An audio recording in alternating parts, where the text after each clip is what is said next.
Hello everyone, my name is Mimi79. Today I've got some daily race C around Sardinia A. So this was daily race C last week because quite frankly the daily races this week are absolutely awful. You know, a week is bad when I don't do any time trial whatsoever. I just haven't really bothered with the game, and it's annoying really, because if they just, I think if they swapped race B and race C around, it could have been a good week, but unfortunately they didn't, and that's how it is, and we've just got to accept it really. But thankfully I've got a very good race here at Sardinia in Group 3. I'm in the Aston Martin Vantage, and in fact the two cars in front of us are the Chevrolet Corvette and the McLaren F1. Now the guy in first, Polo 5, is actually Gigi Polora, who's one of the fastest people on the game, no doubt about that. So it will be very, very tricky to beat him on outright pace, but we're going to try to do so. And immediately then, going into the hairpin, we're going to send it on the brakes very, very late. We just managed to get the car stopped, and we get past the Italian and we move up into second place. Now this is crucial, because if we were stuck behind that guy, we could have potentially lost a lot of time, because I think it's quite clear that they were starting on the mediums, because you can see there they just don't have the same amount of grip, and just there braking a little bit too late and having to go to the inside to avoid hitting Ura there. And in fact we lose quite a bit of time because we didn't get great exit, but we still are in the slipstream and we carry on our merry way. So down the main straight then, let's begin lap number 2. The crucial thing about this race is if you have a car that has good straight line speed, you're almost guaranteed to have a good chance at a result, because the way that the track is, there's a lot of fast kind of long straight into heavy braking zones, so any car that, you know, just has that grunt in a straight line will perform at this track. And the McLaren F1 is the fastest car in a straight line, so if you could put 2 and 2 together, that's why it's it was the most dominant car for this race. And in fact I used it qualifying and I managed to get 138.4, which I think put me in P50, or in the top 50 for EMEA. But anyway, enough of talking nonsense, back to the race. The gap stayed about half a second at this point. We just can't really close up because of how quick that McLaren F1 is. Now I'm not going to complain and say that it's OP, because I specifically chose the Aston Martin for this race, so I can't really complain.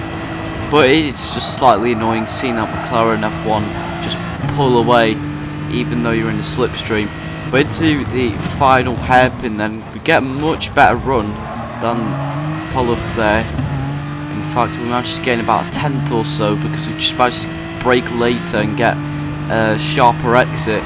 But as we go on to the main straight, we're going to set a 1 minute 39.4, which is a really good lap in the race. But Polora there with a 139.3, and he doesn't have slipstream, which is just absolutely incredible. And it's quite hard to imagine how I could do that. But he makes a little mistake there, just goes a bit too late on the brakes, and that's going to allow us to close up into turn number 3.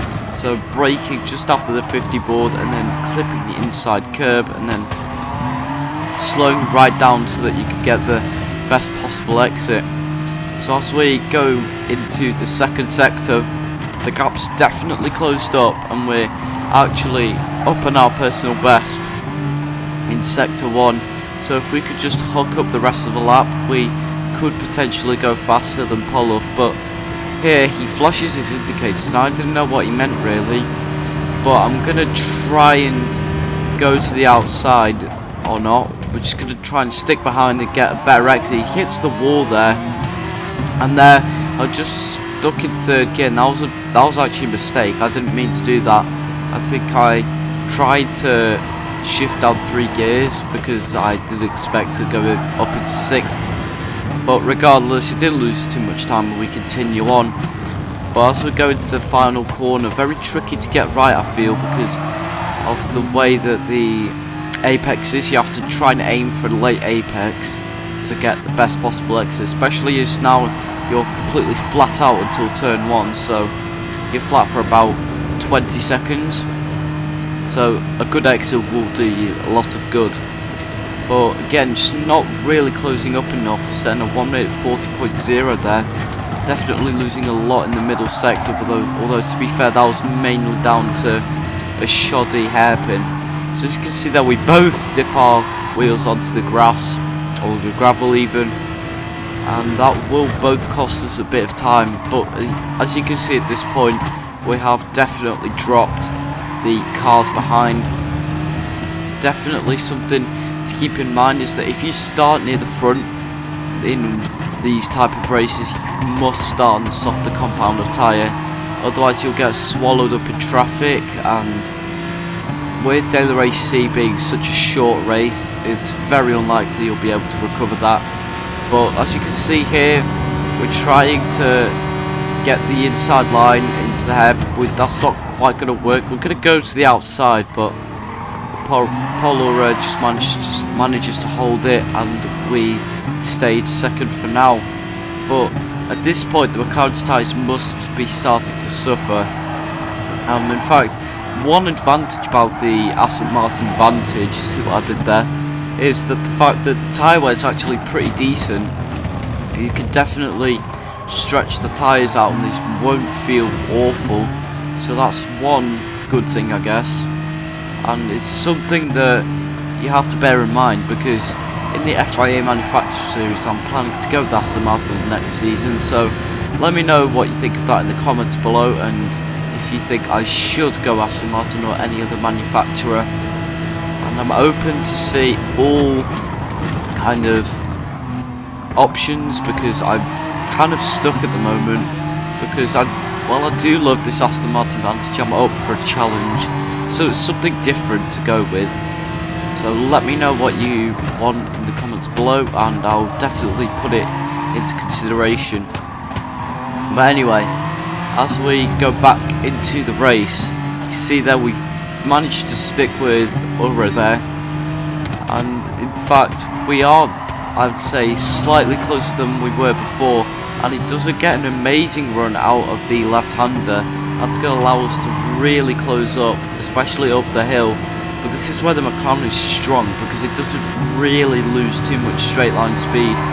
But as you can see, that we look to the inside, we're going to switch back to the outside, very reminiscent of what happened on the last lap, and pretty much carbon copy of what happened actually. Going to the outside, not making it work, getting a tiny bit of oversteer on the exit. And as we go through the final sector, get a much better run, I think, than Ura through there. And we're going to just tuck in behind, because I don't really want to go for a move, because at this point I'm expecting the McLaren to go to the pit lane and fit on a fresh set of medium tyres. And in fact, this is something I should have done as well, because as you can see here, it's going to pull over to the right hand side, and I should have followed him in, because that would have been realistically the smarter move. But in fact, I'm just going to stay out and see if I can make these soft tyres work. So as you can see here, we're going into the pit lane, and we're going to fit on those medium compound of tyres. So the pit crew going to work and fitting on those medium tyres. So as you can probably hear, the McLaren F1 zooming past, absolutely amazing sound, don't get me wrong. That BMW V12 is probably one of the best engines ever made, in my opinion. But as you can see that we were about 3/10 behind going into lap 6, and just a lap later he's gained a second on me. And I think it's going to be quite tricky now to even have a hope in hell of trying to close up, because he is a top split driver, and if we could close up, that would be a God-given miracle, I think. But we're going to try and make it work and see if we could get within that slipstream range at least. But hitting the wall will not help, and in fact I was a little bit frustrated, as you can probably see by that wiggle there on the straight. We're just going to skip forward to the back end of lap number 8 as we go to sector 3. We just go through the S section now about 1.8 behind Ura, and immediately that gap drops down to 0.4. So he's definitely made a mistake, and this is going to invite us back into the race. But as you can see there, the McLaren just has much better traction. Could just get the power down a lot earlier, and the power transfer is also, I think, a lot better because of the fact that it's mid-engined. So the acceleration to the rear wheels will probably be slightly better. Also, we go into turn number 1, looking for a move there, but that wasn't intentional. I was just trying to avoid hitting him. I think a send from that far back would just be ludicrous and stupid. So we're just going to tuck him behind and wait for the perfect opportunity to arise. So as you can see here, he's definitely struggling, I think, at this point. His tyres must be slowly starting to lose tyre grip, especially as that McLaren is not the best on tyres. Combined with the fact they did pit 1 lap early should mean that we will theoretically have better grip and therefore better pace. So set of 40.2 on the last lap on the mediums, which I think is very solid pace, seeing as the mediums are, you know, roughly 1 second slower a lap. I think that's very, very solid. But especially as we didn't have substitution for the first half of the lap, or the first 2/3 of the lap, I think it's fairly decent. But as you can see here, we're definitely closing up on Ura now at this point, and I think it's started to show because he's just making little mistakes like that. And here I just nudge him. I tried to go to the inside because I had nowhere to go, and you might think, oh, Mew, why did you not give the place back? I think that's very unsportsmanlike.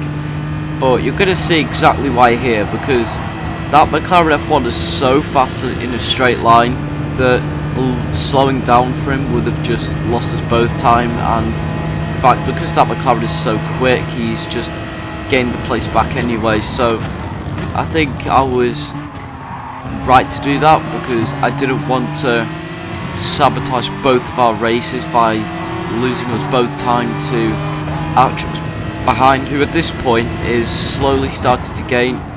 He started in mediums, so we make a lovely little move on the outside of Ura there.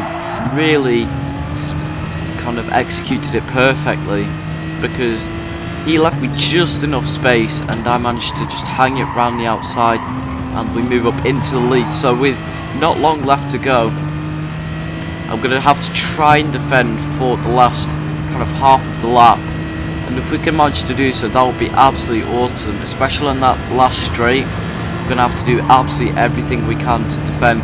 But as you can see, that goes on the outside, but the Aston just has better brakes, so we managed to hold on. But we clip the wall, and that's crucial. We also get a snap of oversteer, so as we go up the hill, he is going to get that place back. But at this point I thought he will probably make a mistake. So as you can see, they're not quite clipping the apex, but we managed to keep more speed, and we're going to go down the inside of the tiniest of gaps, but we're just going to brake a little bit too late, and he's going to get the cut back. And I think at this point I just thought, oh, the race is over, there's no way I'm going to get back past. But as we go on the run to the line, are we going to be able to get first place? We're going to pull over to the right hand side, but it's just not going to be enough. But it was an awesome race, thoroughly enjoyed it, and I hope you did too. So leave a like, subscribe, turn on post notifications, but take care everyone, and goodbye.